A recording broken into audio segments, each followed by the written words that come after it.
Hey there. I want to tell you about something incredible happening in the central region of Ghana. It's called the Bernice Mays Academic Improvement Project, a beacon of hope. This NGO delivers essential resources like clothing and female supplies. These aren't just items, they're lifelines. One standout achievement is the Bernice Mays Community Library. This isn't just any library. It's the first of its kind in this village. This library also has a computer lab, opening up digital learning to the community. These initiatives are possible through generous donations. Your support brings hope and educational opportunities. To everyone who has contributed, thank you.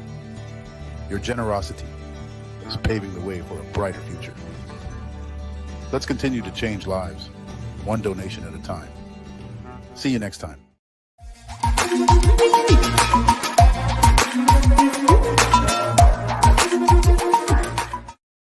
Peace and blessings, everybody. Peace and blessings, everybody. PA Big Rob, and it's Monday afternoon. It's a beautiful day in Muskegon where it's 85 degrees. It's a beautiful day in Orlando, Florida, where I'm at, where it's 87 degrees.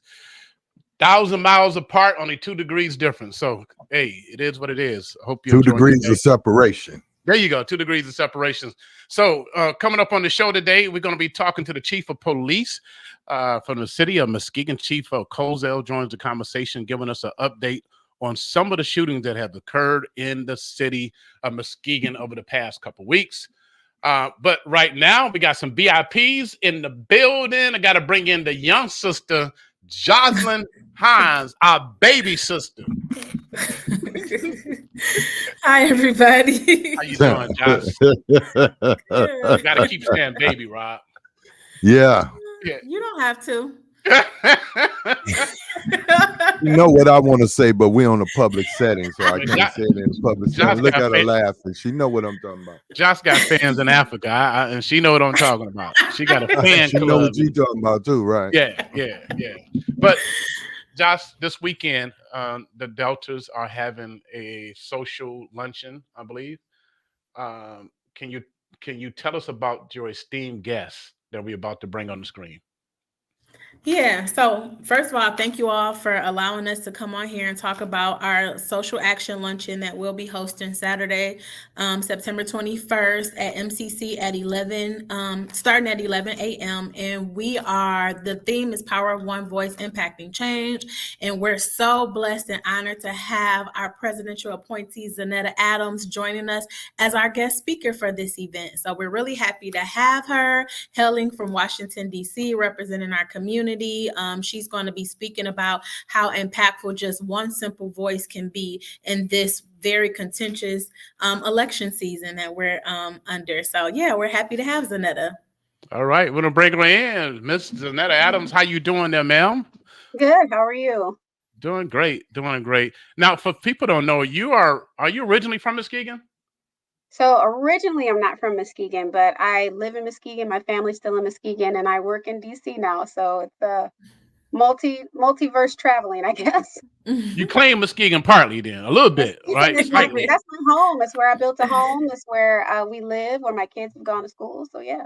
Well, you from Muskegon then. I'm with you. Yeah, my son was a big red, so. It's all good. I think you're an attorney by trade, right? I am. I worked at Williams Hughes Law Firm in Muskegon for quite a while, started a nonprofit in Muskegon for women veterans. So yeah, Muskegon's my home. You served in the military? I did 8 years in the U.S. Army, and then I was medically discharged in 2006. Wow. Well, thank you for your service. Thank you. What are you going to be talking about this weekend? So really, Jocelyn kind of mentioned it a little bit, but about social action, what we need to do, why we need to do it. I think it's so important that not only our youth, but that we're reminded of the importance of voting. And I know that, it seems like the last several years we've been in contentious election seasons. And some people are just kind of tired. They're fed up. They don't want to go to the polls necessarily, but to talk about the importance of engaging in our civic duty, because it is a duty. I'll be talking about that. I'll be talking about how some of the laws across the country are changing. And if we continue to sit around and not do anything, then we could lose that right that so many of our ancestors fought for, bled for, died for. And so I really want to kind of put in perspective what that's about and what we're facing, some of the things that we may not know. So it's important we get out there and take action. It is absolutely critical that we do. Right.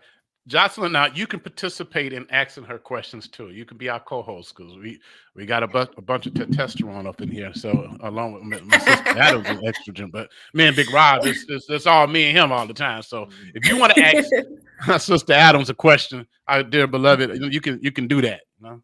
Mm-hmm. Yeah. So one of the reasons why we're excited to have Zaneta as our speaker is that understanding that is an event that's sponsored by Delta Sigma Theta Sorority Incorporated, but also knowing that Zaneta represents Alpha Kappa Alpha and understanding that, you know, a lot of Divine Nine and Greek life is about civic engagement and how we can all participate. And, you know, knowing we're separated by colors, we're unified by, you know, our purpose and mobilizing and educating our different communities, our same communities actually. So I don't know if Zaneta kind of wants to speak about, you know, that aspect of the work that you all are doing on that front. No, that's a great point, Jocelyn. You know, we all have the same mission, right? And that's to elevate, encourage, motivate our Black community as a Divine Nine organizations. And so that's something we come together on, and that's something we have to be unified on. You know, there is no room for division there. I was just at a National Panhellenic Council President's Gala where the president and vice president of the National Panhellenic Council took over here during, I'm in DC right now during the Congressional Black Caucus events that were going on. And just to see everybody together, all different colors, shades, coming together under one voice, knowing that we have to coalesce around, and it's not just about voting. We have to coalesce around making sure that our youth are getting everything that they need, making sure that we are building entrepreneurs and that we are helping to advocate for better education for our youth and our children. I mean, I see what you all are doing in Kenya and with taking children and kids to HBCUs. That's important, and we need to do more of that. So being able to talk about how we can all come together and put aside any differences we may have is something that I plan on touching on as well. Rob, you got any questions for Ms. Adams? Power of one voice, impact and change. That's your subject. How do you plan on telling people to, without giving all the goods away, impact change? Is it just by voting nationally or locally? No, I think it's all of it. It's about understanding who you're voting for and why you're voting. It's from as what people think about voting for judges. I mean, a lot of times we don't even know who our judges are, what they represent, what they voted on, what they've decided on, if they've been judges before, where they stand. And so understanding all of those things and being better educated. To me, there is no reason why we can't be educated with all of the tools and resources we have out there.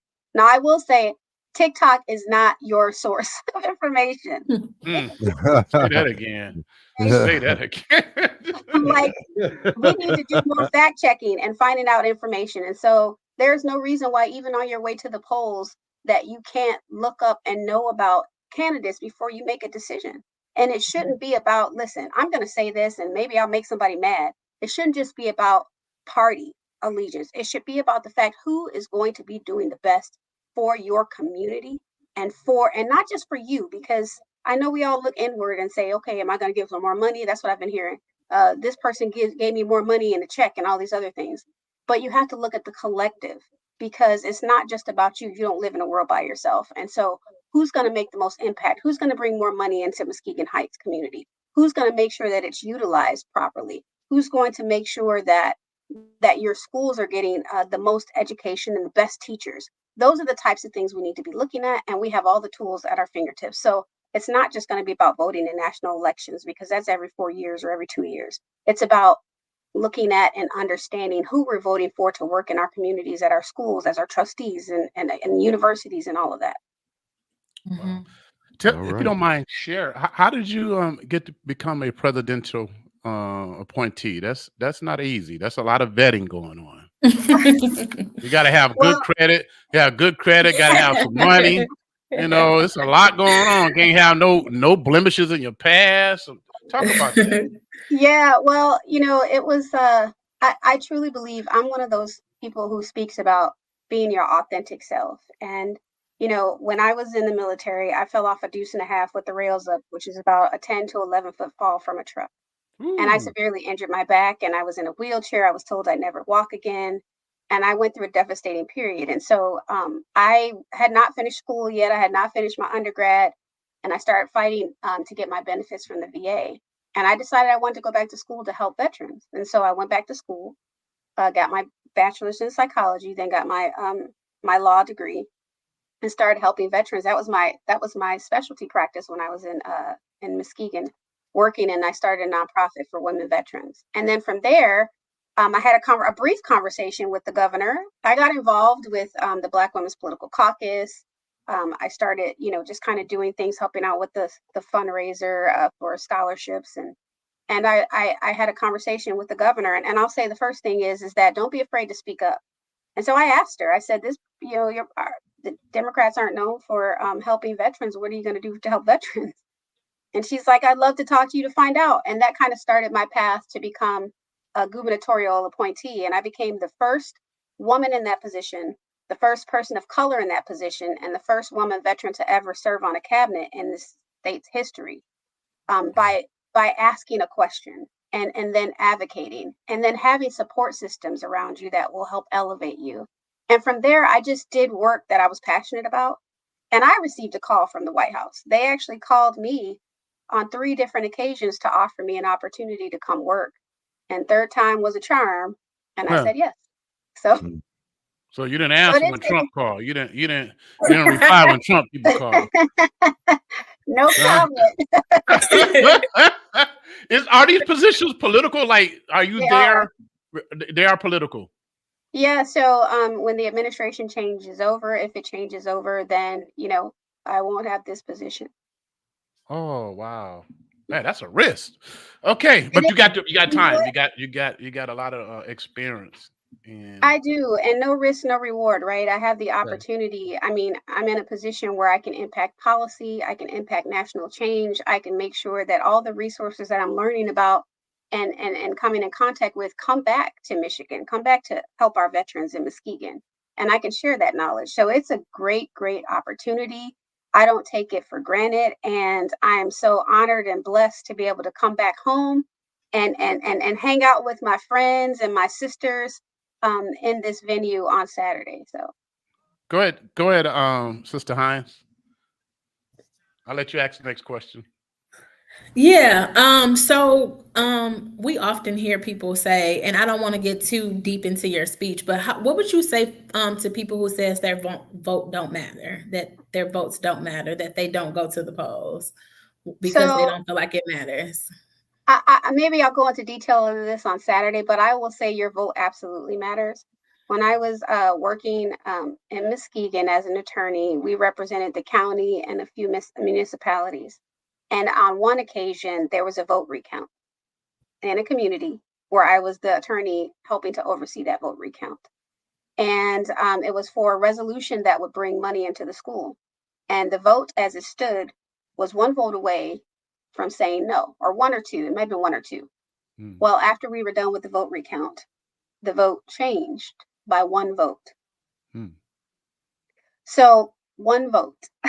Your Yeah. vote matters. You may think that it doesn't matter. You may think that, but for one thing, it matters to you because you know you've done something. And I would say that civic engagement, there's some people who go as far as putting bumper stickers or signs out in there or posting things on social media, but there's some people who don't do that. But your civic engagement is putting your pen to paper and saying, these are the things that are important to me, and putting that vote out there. So even if you don't get the outcome that you hoped for, and I'll give you kind of, I love analogies. I'll give you an analogy. When I used to be a 911 dispatcher way back in the day after I got out of the military, I had people that would call me and say, my husband he's not moving, he's not breathing, and he's cold. And I would walk them through how to do CPR. I already knew that they had passed away. But the fact of the matter is that by the time everything was all said and done, they felt like they had done something. They felt like they had tried. And so that's the thing about it. You feel better about yourself too when you go out and you vote and you put your beliefs in that voting booth. And so that's why it's important. Big Rob. Oh, well, y'all doing just a fine job. I'm We need an intelligent question from you, sir. You help us out on this interview. I am not that intelligent, but I will ask Sister Zaneta where your passion comes from. It's Suicide Prevention Month that we celebrate for the VA and all across the country. And my passion in the work that I do really comes from the fact that at one point I had decided I didn't want to be here anymore. Mm-hmm. And, I know that, and I'll say that there have been instances where when I was put on orders to go to Iraq, my section, there were 10 of us, my section of 9 that went over to Iraq all died in a roadside bombing. So I feel like I was given this opportunity and my life was spared for a purpose. And I have to make use of that purpose every chance I get. And so when there's an opportunity to speak, to empower, to engage, to listen, to learn, I'm going to take those opportunities. And so my passion comes from within. It comes from my experience. It comes from some of it having 6 children. Yes, I said that. 2 sets of twins I have. So that's how you get to 6 real quick. Wow. Real quick. Congratulations, you hit the jackpot. I know. Ding. That's how you get broke too. But but I have to be an example to them. My husband and I have to be strong examples. We have to show them that entrepreneurship is possible. We have to show them that anything's possible if you put your mind to it and don't take no for an answer. And so that passion comes from within, it comes from experience, and it comes from the fact that I have to be who I am in order for my children to be who they are. So. Wow, that's dope. Question about reparations. We got to talk. I mean, everybody I don't interview, it was on the list to interview when I interviewed President Biden, but I just didn't have enough time. So how do Blacks get reparations? What do we need to do to get that it don't have to be checked? However, what we need to do, is it possible in America? That's a great question. And I would say I think it's possible. But it's going to take, one of the things I learned when I was did some work with the Civil Rights Department in Michigan. We did a training for staff. And I remember one of the things I learned is that change for the minority usually comes from the majority stepping in and pushing for that change. I mean, if you think about it, civil rights, it wasn't a Black president who signed that into law. It was a white president. Even though we were pushing for it, it took that person. If you think about women's rights, it wasn't a white woman who signed it into law. It was a white male, the person who had the dominance. And so we have to continue to push for allies. I was in the play Anne and Emmett last year, and it was about Anne Frank and Emmett Till. And part of that play talked about how those folks, the Jews, were able to get reparations, and how they calculated and how they were able to do that for what happened to them, but yet we're not able to do that. I'm sure it's possible. I know it's possible. It's just people have to come together to see that there's a reason for it. And we all know, those descendants of slaves, we know that when people say pull yourself up by your bootstraps, I need to have the bootstraps to pull myself up with. So you can't continue to deny or say, I have access to a VA home loan, back in World War II, I fought and served for this, but you can't get it, or you can only get it in spaces where you can get a loan, but yet the Black community that you put me in, you can't get a loan. You can't continue to look at those things and then say, well, why aren't you doing more when we didn't get that in the first place? So I think that it's possible. I think that it should be awarded. I mean, there has to be a lot of work that goes into who gets it and who doesn't. But at the end of the day, it's more than just an apology. It's giving those bootstraps that people talk about to be able to Right. pull yourself up with.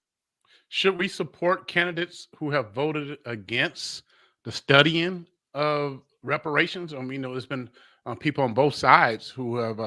I can say locally, our Congressperson Shelton, she's on board. She clearly supports reparation. I'm in Orlando, Florida. Maxwell Frost, I've interviewed him. He supports reparations. But there are some candidates on both sides of the aisle and Democrats who are not really supporting the study. What are your thoughts on that? I mean, I think that's going to be an individual decision. If that's one issue within many that's going to be a decision as to weighing what issues are most important to you in this space that they align with. But I will say you always have to vote your conscience. You have to be able to look yourself in the mirror and say, is this going to be good? And again, as I talk about my children and my children's children and my children's children's children, you know, what is our generation going to look like? What are we leaving them? What is the legacy? What's the generational wealth? And so you have to be able to look at that. I can't tell you how to vote. I still every election, I'm still looking at how I'm going to vote. So, I feel you. I feel you. but I think that that's going to be an individual decision, but it's one that you should take into account, just like you should look at a judge's records on incarceration or on programs that they have for reducing recidivism. I think it's the same concept. Wow. You got anything, Jocelyn? Because I could talk I got so many questions. I don't want to. You good? I think I'm good. I just want to tell. Go ahead, Oh, I'm Jocelyn. good. I was just going to say I would be remiss if I didn't shout out our sponsors for this event. We're really happy to have Muskegon Community College as our change agent sponsor for this this event that's coming up this Saturday, and tickets are $60. We encourage you all to visit our Facebook page, Muskegon Heights Alumni Chapter of Delta Sigma Theta Inc., where you can find out more information on how to purchase tickets. So And if we're I hoping can you all add- come out and support. I think it's a really great time. Thank you. I was just going to say, if I can add that I am participating in this social action luncheon in my personal capacity. So while those are titles that I have, I just want to make sure that the opinions that I've shared today are not the opinions of the Department of the VA, of the President of the White House, anybody. These are my opinions. Exactly. Glad to get the disclaimer out there. Disclaimer out there, yes. Right. Big Rob. Oh, I don't have anything. I'm just learning. Right. I'm sure a lot of rooms that you're in, you're probably the only black female, might be the only female, only black person. How does that make you feel, and what do you do when you're in those situations? You know, being in the military community as well, a lot of times I'm the only lower enlisted retired person too. A lot of the folks I work with are officers, and so it is. You know, it's no longer intimidating in the sense that I'm of the position that I need to be in the room, and if they don't have a seat at the table, I'm going to find one and pull a seat up, because the issues are important, the conversations are important, the things that we're doing are important. I mean, you know, I'm actually going to be doing a TEDx talk on imposter syndrome soon, and it's really about putting down those things that define us and say that, who am I? What do I bring to the table? And I'm supposed to be here. And I'll just add one other thing that keeps me grounded, is that I walk into these spaces knowing that I'm anointed and appointed for such a time as this. And so God has put me here, and I'll be here as long as he wants me to be here. And so nothing and no one can stop that. And so I use those places and those spaces to try to affect change. And I feel like even in the positions that I've been in, I've been able to do that. And so I don't feel intimidated anymore. I used to feel intimidated walking into those rooms and feeling like, wow, are they going to listen to me? But I am blessed now to be in a position where many people have to listen to me. So You met the president? Have you met the president? I have not met the president yet. I've met the vice president. I've met the first lady. I haven't met the president yet. Well, it's coming. Well, you will be when she wins. Okay. All right. I'm just joking. I just had to say that. I just had to put that out there. All right. Thank you. Looking forward to it. Well, Jocelyn, you get the last say so here from the behalf of the Muskegon Heights Alumni chapter, the Delta Sigma Theta Inc. Yeah, so again, I hope you all will join us on Saturday, September 21st. The registration begins at 11 a.m. Tickets are $60. I see one of my sorors, thank you, put our event and ticket information in the Facebook chat, so you all can go directly there and figure out how to purchase tickets. If not, find any sorors. We're all over the place. You all should, we hope to be active in the community where you can identify us and purchase tickets if and when you come to our event. We want to thank you. We hope this will encourage people to get out and practice their civic duty. We know our ancestors have died for us to have this right to vote. So we hope people exercise their right to vote in this very, very important election. Wait, and sign up to be a poll worker. They pay you to do that. Sign up to be a poll worker. Just want to say that. Yeah, that's a high risk one right now these days. But I agree with you. Need poll workers out here. But I've been hearing a bunch of crazy stuff about these polls that's going on. It might not be happening in DC where you at, but in Muskegon, these folks they're different. Well, I voted in Michigan, so okay. I don't know what to do here. So. Yeah, it's been crazy. So yeah, we do need the workers, but just be prepared. There are some people who don't trust. All of a sudden, they don't trust the election process that's been working for years. All of a sudden, it's flawed. Yeah. I don't understand. But thank you, everyone. I understand it. Yeah, we know. I'm going to say less. So thank you, beautiful ones, for your time. Ms. Adams, Ms. Hines. Thank you to the Deltas for what you're doing in the community. That video that you saw that we ran, at least 2 of those barrels was full of supplies from the Deltas.